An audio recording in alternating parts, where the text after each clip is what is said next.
So first thing first, you need to sign in on your own YouTube TV account under tv.youtube.com. After that, you want to make sure you are already purchasing the base plan of YouTube TV and ensure the subscription is still active, because you cannot watch Estrella KRCA Network without having YouTube TV base plan first.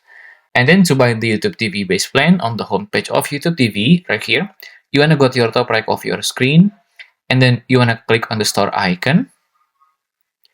And then you want to click on all to see all the networks that is available. And then you want to click right here on YouTube TV network.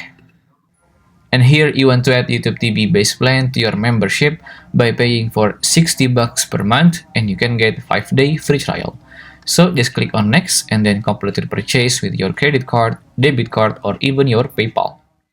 And after you have the YouTube TV base plan, you want to go to your top right of your screen again, but this time click on the search icon.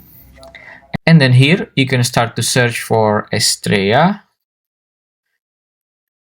And then on the Estrella KRCA Network, you want to click on it. And then you may scroll down and then see the live session of the Estrella TV. If you still have any question, just comment down below and I will try my best to guide and help you guys. And that's how to watch Estrella KRCA Network on YouTube TV. If you find this video useful, please consider like and subscribe.